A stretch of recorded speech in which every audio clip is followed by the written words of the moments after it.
Fala, Gabi. Vamos lá, Pitoli, continuar então aqui as informações sobre o STF. Como a gente já sabe, hoje eles retornam aos trabalhos. Às 2 da tarde terá uma cerimônia aí, presidida pelo próprio Edson Fachin, para falar do retorno. Isso foi ontem, né, Gabi? Foi ontem. Foi ontem. Foi Isso ontem, aí. perdão. Aí, Pitoli, a CNN Brasil fez uma junção, aí, um punhado de todos os assuntos que podem ser pauta do STF no mês de fevereiro. O principal deles, como a gente sabe, é o Banco Master, não é verdade? Inclusive, o próprio Edson Fachin precisou voltar no meio do recesso para falar do Banco Master, quando o Dias Toffoli e a família dele começaram a ser cada vez mais e mais exposta. Nós temos também o julgamento do ex-deputado federal Chiquinho Brazão, do assassinato da vereadora Marielle Franco. Nós temos investigações sobre emendas parlamentares, os limites do foro privilegiado. Temos também a regularização de trabalhadores de aplicativos de caronas e também de entregadores.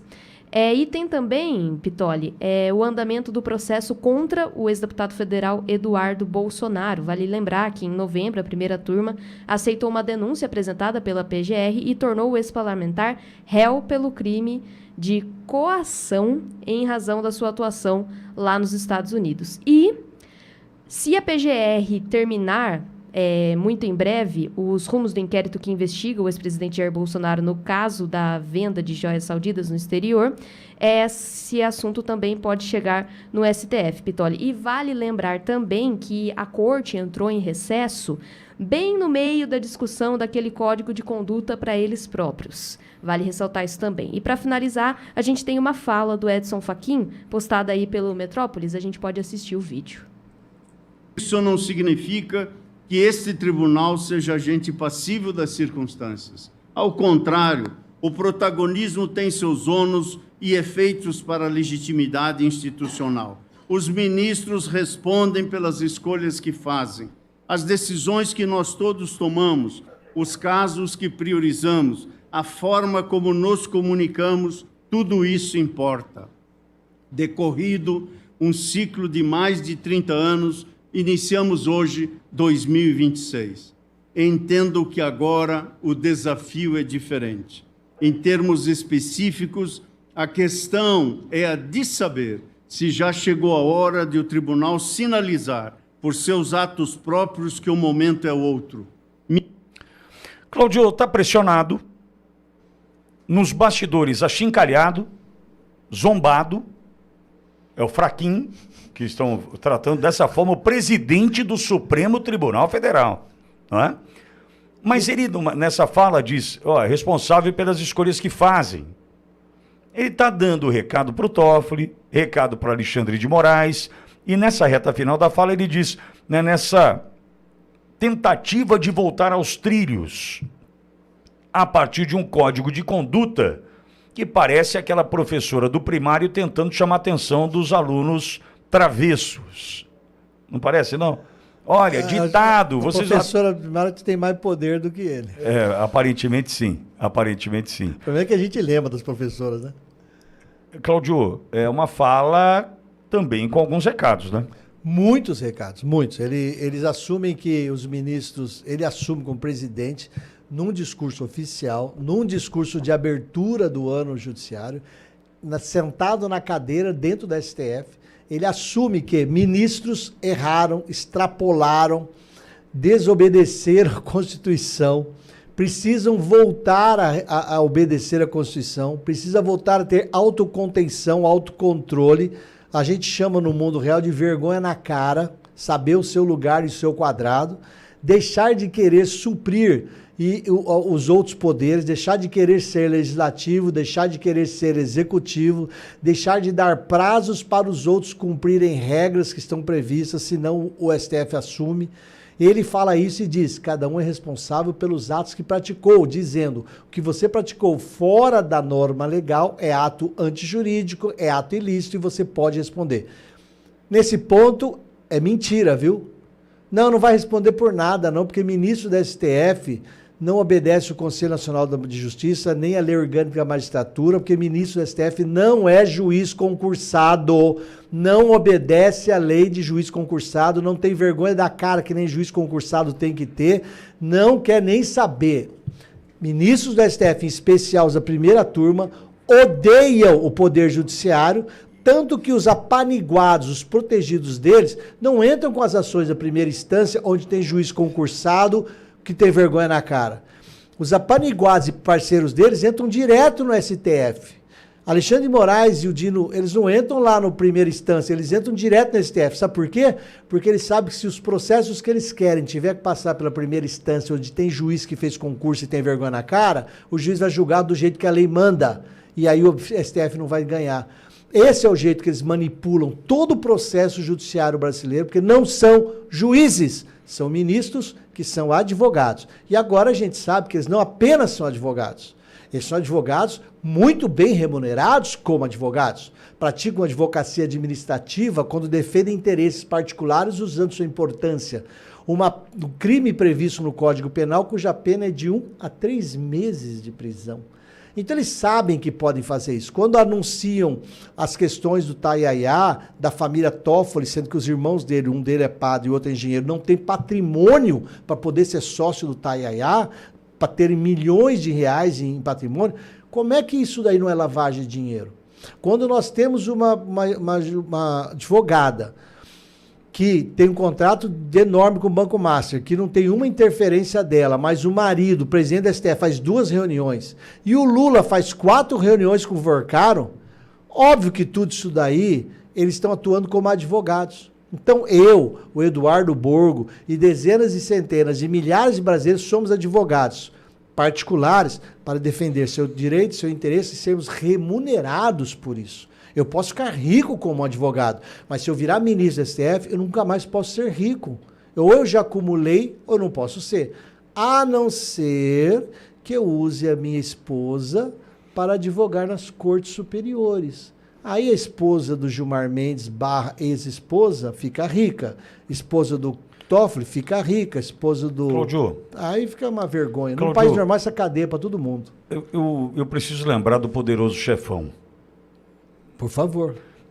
Pelo seguinte motivo. Por mais que tivesse poder, não havia paz. Perfeito, perfeito. Isso é verdade. Certo? Certo. Eu mando em tudo. Eu distribuo droga aqui, eu cuido dos cassinos, dos jogos. Eu sou poderoso chefão. Mas não tem paz. Isso é verdade. Não tem paz. Né? É um filho que é morto ali, um carro que explode acolá. As coisas vão acontecendo. Toda hora sabendo que um tiro pode chegar. Toda hora sabendo que um tiro pode chegar, que um carro pode explodir, que a sua casa pode ser invadida. A gente sabe como o filme... Essa paz aqui eles têm, né? Eles não estão com medo disso. Ah, eu não sei. Eles não estão com medo. O Flávio Bolsonaro pode ter esse medo, mas eles não têm esse medo, não. Cláudio, se eles não tivessem medo, eles frequentariam as ruas. Ah, eles têm medo de vaia, de espancamento. Aí sim, se eles saírem no meio da Paulista ou no meio do Rio de Janeiro, acho que eles apanham no tapa. Mas eu vou usar essa analogia, ou essa comparação com o Poderoso Chefão, para então para um outro ponto.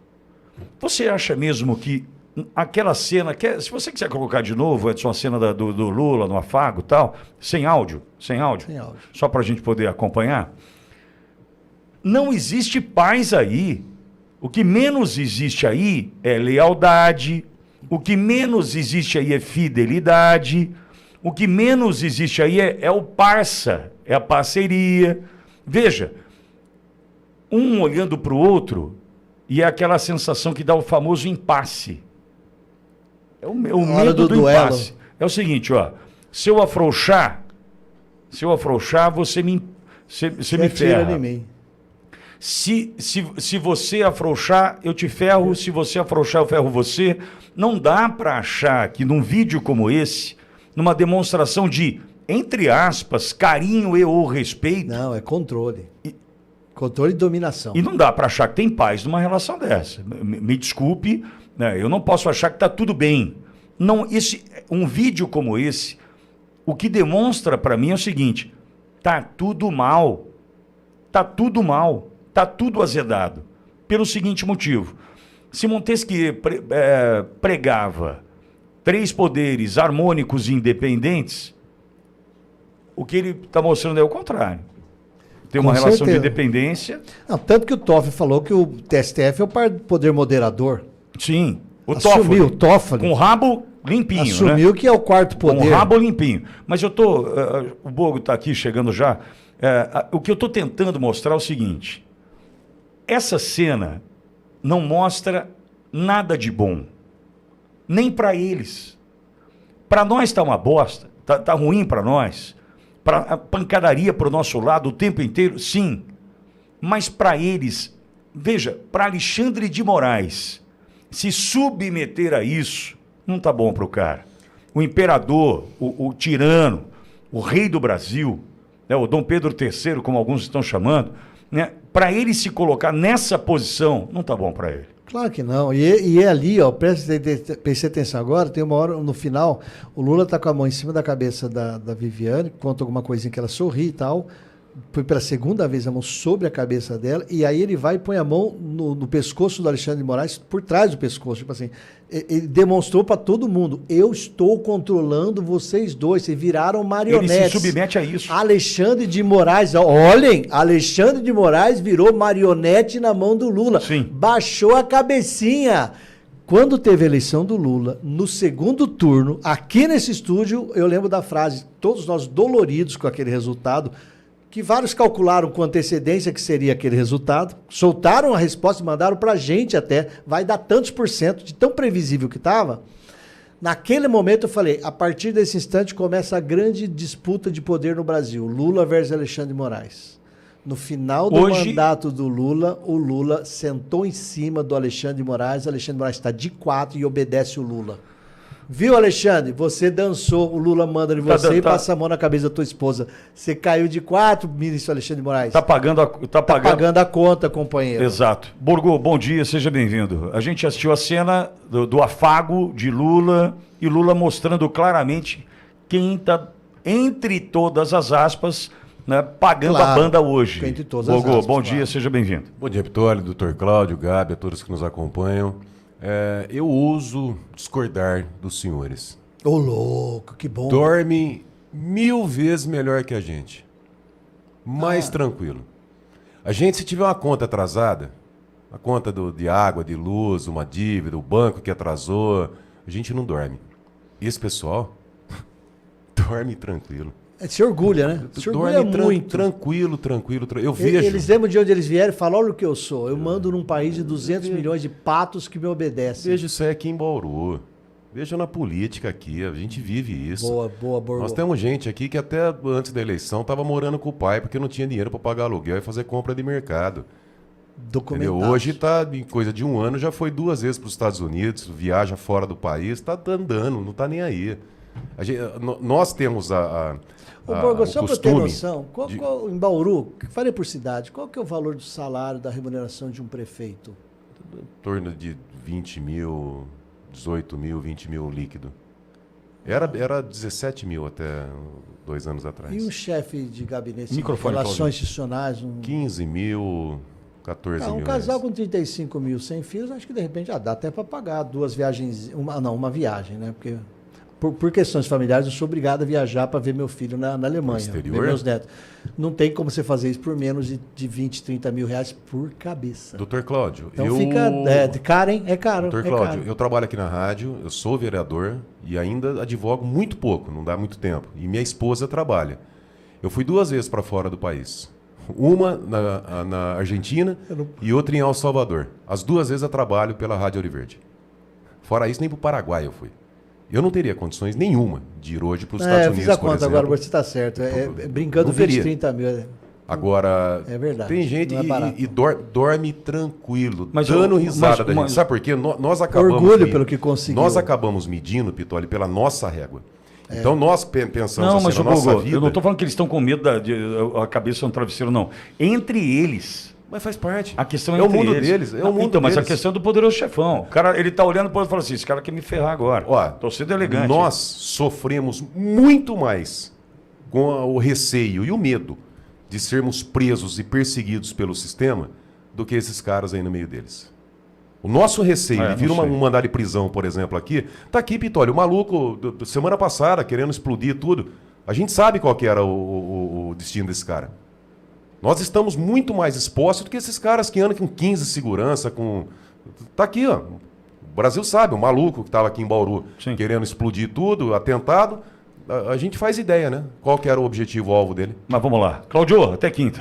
Até quinta-feira, Alexandre Pitoli. O Borgo, seja muito bem-vindo na bancada. Que Obrigado, doutor. o Borgo e o Pitoli são uma dupla de sucesso que o Brasil merece. Achei que você prestar fosse falar muita dupla de atenção. peso.